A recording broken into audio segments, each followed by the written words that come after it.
2019కి పూర్వం ఎన్నికలకు ముందు తన మేనిఫెస్టోలో చాలా అంశాలను ప్రజలకు వాగ్దాన రూపంలో ఇచ్చారు. ఇచ్చిన ప్రతి వాగ్దానాన్ని కూడా తాను అధికారంలోకి వచ్చినటువంటి 5 సంవత్సరాల్లో చిత్తశుద్ధిగా నెరవేర్చారు. నెరవేర్చి మేనిఫెస్టోని ఆల్మోస్ట్ పూర్తిగా అమలు చేసినటువంటి ఒక రాజకీయవేత్తగా, ముఖ్యమంత్రిగా భారతదేశంలో పేరు సంపాదించుకున్నారు. దానిలో ప్రధానంగా ఇవాళ నేను చెప్పదలుచుకున్నది ఏమిటంటే, విద్యారంగంలో అనేకమైన మార్పులు తీసుకురావడానికి జగన్మోహన్ రెడ్డి గారు ప్రయత్నం చేశారు. ముఖ్యంగా మన భారతదేశంలో, అందులో ముఖ్యంగా ఆంధ్రప్రదేశ్లో అక్షరాస్యత పెంపొందింపచేయటానికి, నిరక్షరాస్యతను తగ్గించటానికి ఆయన చేసినటువంటి కృషి గతంలో ఏ ముఖ్యమంత్రి చేయలేదని గుండె మీద చేయి వేసుకొని చెప్పగలమని మనం చేస్తున్నాం. ముఖ్యంగా ప్రతి పిల్లవాడు చదువుకోవాలి, చదువుకునే సమయంలో చదువుకోవాలి. బాల్యంలో చదువుకోకపోతే వారు పైకి రాలేరు, వారి కుటుంబం పైకి రాదు, ఆ సమాజం పైకి రాదు, ఆ దేశం పైకి రాదు అని భావించి ప్రతి పిల్లవాడు చదువుకోవాలనేటువంటి ఒక ఉద్దేశంతో, ప్రతి పిల్లవాడిని చదివించే విధంగా కుటుంబాలు భావించాలనేటువంటి ఉద్దేశంతో బహుశా భారతదేశంలో ఏ రాష్ట్రంలోనూ లేనటువంటి ఒక విప్లవాత్మకమైన సంస్కరణని జగన్మోహన్ రెడ్డి గారు తీసుకొచ్చారు. అది అంతకుముందు పరిపాలన చేసిన ఏ ముఖ్యమంత్రికి రానటువంటి ఆలోచన, జగన్మోహన్ రెడ్డి గారికి వచ్చినటువంటి ఆలోచన. మన పిల్లవాడిని బడికి పంపిస్తే 15,000 రూపాయలు ఆ తల్లికి అకౌంట్లో ఇచ్చే విధంగా ఇవ్వటం వల్ల ఏం జరుగుతుందంటే,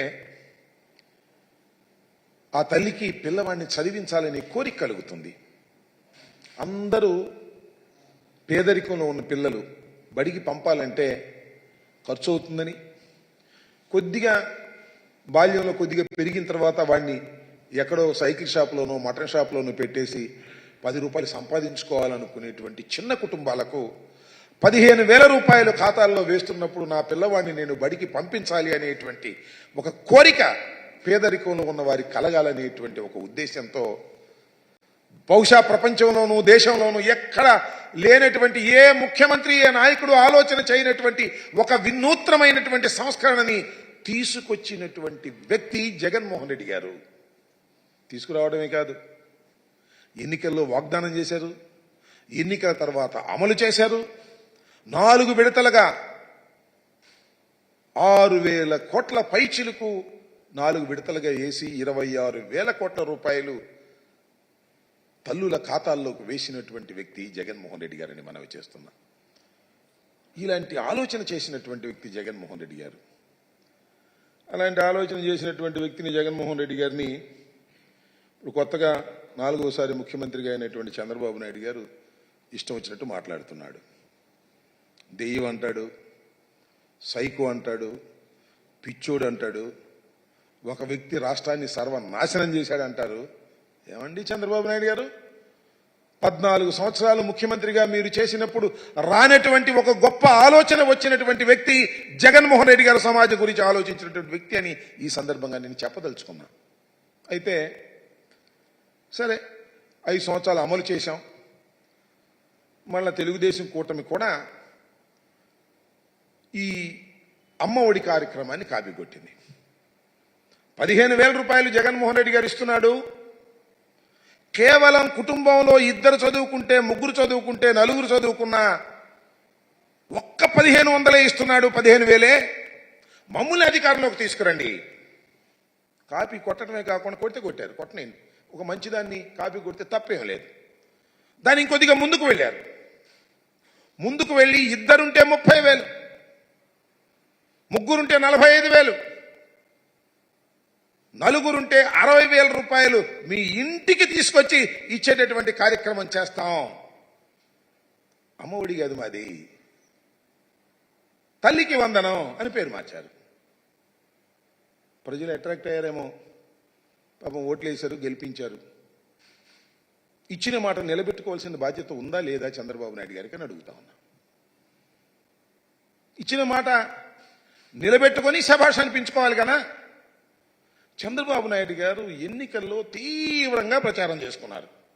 జగన్మోహన్ రెడ్డి గారు ఒక్క పిల్లవాడికే ఇస్తున్నాడు, నేను వస్తే 4గురికైనా ఇస్తా, 5గురికైనా ఇస్తా, 3గురికైనా ఇస్తానని చెప్పేసి ఒక చంద్రబాబు నాయుడు గారే కాదు, కూటమిలో ఉన్నటువంటి అందరూ కూడా ప్రచారం చేశారు. సూపర్ 6 అన్నారు. సూపర్ 6 ఇది ప్రధానమైంది. చూడండి వాళ్ళు ఏ విధంగా ప్రచారం చేశారో ఒక్కసారి. అది వేయ మహాలక్ష్మి అని, మహాశక్తి పథకం అని చెప్పేసి కొద్ది పద్ధతి, మహాశక్తి తల్లికి వందనం పథకం కింద మీ ఇంట్లో ఎంతమంది పిల్లలు చదువుతుంటే వారందరికీ ఒక్కొక్కరికి ఏడాదికి 15,000 రూపాయలు అన్నారు. మళ్ళీ సూపర్ 6 అని ఒకటి పెట్టారు. ఆ సూపర్ 6 ఒకసారి సూపర్ 6లో కూడా చాలా ప్రయత్నం చేశారు. సూపర్ 6లో కూడా కొద్ది పెద్దది, సూపర్ 6లో రెండోదే. ఆ సూపర్ 6లో చాలా పెట్టారనుకోండి. ఆ సూపర్ 6 సంబంధించి యువతకు 20 లక్షల ఉద్యోగాలు, నెలకు 3,000 నిరుద్యోగ భృతి. సరే ఇస్తారో లేదో చూద్దాం. ఇది స్కూలుకు వెళ్లే ప్రతి విద్యార్థికి ఏడాదికి 15,000 రూపాయలు. మేమిస్తుంది ఏంటి జగన్మోహన్ రెడ్డి గారు?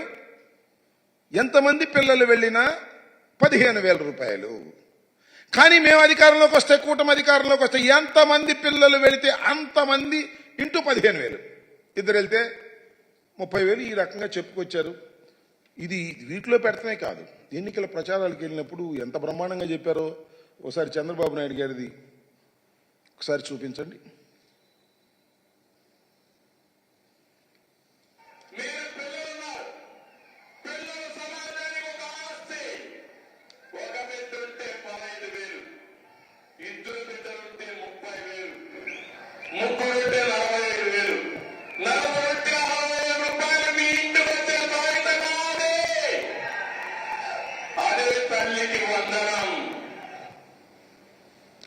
ఒక్క నిమిషం.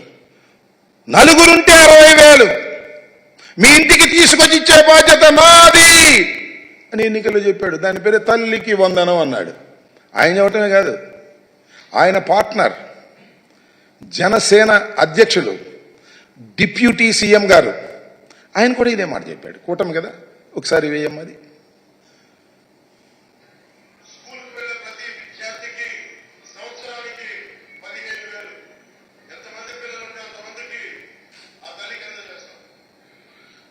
ఏమి డివియేషన్ లేదు. ఎంతమంది పిల్లలుంటే అంతమందికి ఆ తల్లికి అందజేస్తాం.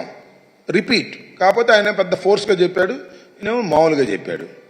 అంతేకాదు, సరే ఉప ముఖ్యమంత్రి గారు, ముఖ్యమంత్రి గారు, మళ్ళీ ఎడ్యుకేషన్ మినిస్టర్ ఇప్పుడు అంతా తానై నడుపుతున్నటువంటి వ్యక్తి మరి మన లోకేష్ గారు, ఎడ్యుకేషన్ మినిస్టర్ గారు, ఆయన కూడా అదే మాట్లాడాడు. ఇంట్లో ఎంతమంది బిడ్డలుంటే అంతమంది బిడ్డలకి ప్రతి సంవత్సరం 15,000 రూపాయలు చంద్రబాబు నాయుడు గారు ఇవ్వబోతున్నారు. ఒకరుంటే 15,000, ఇద్దరుంటే 30,000, ముగ్గురుంటే ఎంత 45,000 రూపాయలు చంద్రబాబు నాయుడు గారు ఇవ్వబోతున్నారు. ఇంట్లో ఎంత? ఇది మరి ఎడ్యుకేషన్ మినిస్టర్ గారు ఇప్పుడు ఆయన చెప్పినటువంటి మాట.